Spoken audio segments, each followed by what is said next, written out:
Bonjour à tous. Aujourd'hui, on va piocher dans cette fameuse catégorie d'infos totalement inutiles et donc rigoureusement indispensables. Un petit bijou tiré du blog Tu savais ça?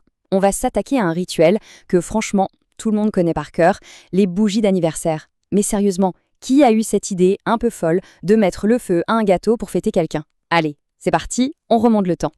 On a tous l'image en tête, pas vrai? Le gâteau qui arrive, les bougies qui scintillent, la chanson Joyeux anniversaire entonnée plus ou moins juste, et puis le grand moment du souffle. C'est une cérémonie quasi planétaire, répétée des millions de fois, sans même qu'on y pense. C'est comme ça, c'est tout, c'est un anniversaire. Mais justement, arrêtons-nous 2 secondes. Pourquoi un gâteau? Pourquoi des flammes? Et surtout, d'où vient cette histoire de vœux qu'il ne faut dire à personne sous peine qu'il ne se réalise pas? Bon, eh bien, on va jouer les détectives et mener notre petite enquête pour comprendre d'où vient cette tradition qui nous semble si évidente. Alors, pour ça, il faut remonter loin, bien avant nos propres souvenirs d'enfance.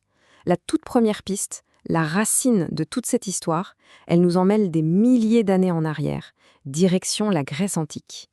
Et voici la principale intéressée, Artémis, la déesse de la lune et de la chasse. Pour l'honorer, les Grecs de l'Antiquité avaient une coutume bien précise. Ils déposaient dans ces temples des gâteaux ronds surmontés de bougies. C'est la toute première fois dans l'histoire qu'on associe un gâteau et des flammes. Et à l'origine, c'était un acte purement religieux. Et attention, rien n'était laissé au hasard. Chaque élément avait une signification bien précise. Le gâteau, par sa forme ronde, représentait la pleine lune, l'astre sacré d'Artémis. Les bougies, elles, symbolisaient sa lumière, son éclat. Et la fumée qui s'élevait des bougies une fois éteintes, eh bien c'était le moyen de transport des prières et des vœux, qui montaient directement jusqu'aux dieux sur l'Olympe. Bon, la tradition n'a pas fait un saut direct de la Grèce antique jusqu'à notre salon. Non, elle a pas mal voyagé, elle a évolué, et elle a fait un très long détour, en particulier par l'Europe, et plus précisément par l'Allemagne. C'est là-bas qu'elle a commencé à vraiment ressembler à ce que l'on fait aujourd'hui. Pour résumer, le parcours est assez fascinant. On part des offrandes pour une déesse grecque, on passe ensuite par le Moyen-Âge dans les régions germaniques, où le symbole devient plus personnel, pour finalement arriver au XVIIIe siècle, toujours en Allemagne, avec une fête pour enfants qui est en gros l'ancêtre direct de nos anniversaires modernes. Au Moyen-Âge, la tradition refait surface, mais différemment. Sur le gâteau d'un enfant, on plaçait une seule et unique bougie. Elle ne représentait pas l'âge, mais quelque chose de beaucoup plus symbolique. La lumière de la vie. C'était une sorte de talisman, un espoir de protection et de bonne fortune pour l'année à venir. Et c'est là, au XVIIIe siècle, que tout s'accélère. Avec le Kinderfest, la fête des enfants, le rituel se codifie. Le matin de l'anniversaire, on préparait un gâteau, on y plantait des bougies, une pour chaque année, plus une bougie bonus pour la chance. Ces bougies devaient rester allumées toute la journée.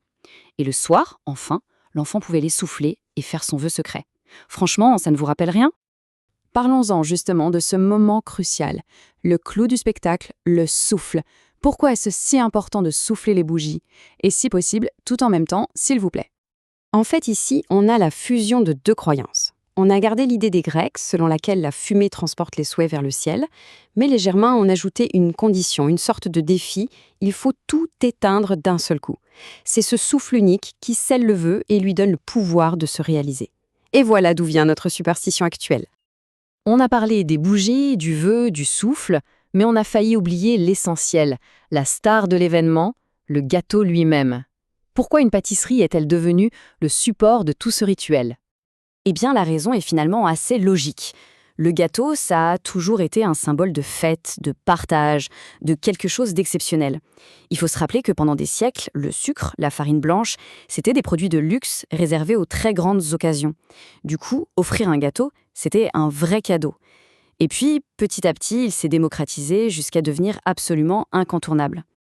Allez, pour le plaisir, et parce qu'on est là pour ça, voici une petite rafale de faits surprenants et croustillants autour des bougies d'anniversaire. Vous allez voir, il y a quelques pépites. On commence avec une info, disons, un peu moins appétissante. Une étude très sérieuse a montré que quand on souffle ces bougies, on multiplie en moyenne par 14 la quantité de bactéries présentes sur le glaçage. Voilà. Mais je vous rassure, apparemment, il n'y a pas de réel danger pour la santé. Bon appétit quand même!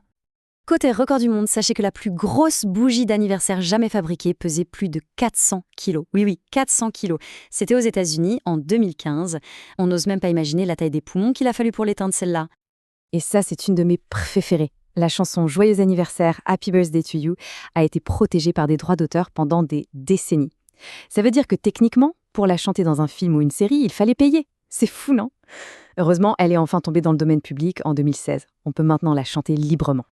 Bien sûr, le gâteau à bougies a conquis le monde, mais chaque culture y a mis son grain de sel. En Chine, par exemple, on mange des nouilles très longues le jour de son anniversaire pour s'assurer une longue vie. Au Mexique, pas de fête réussie sans la fameuse piñata.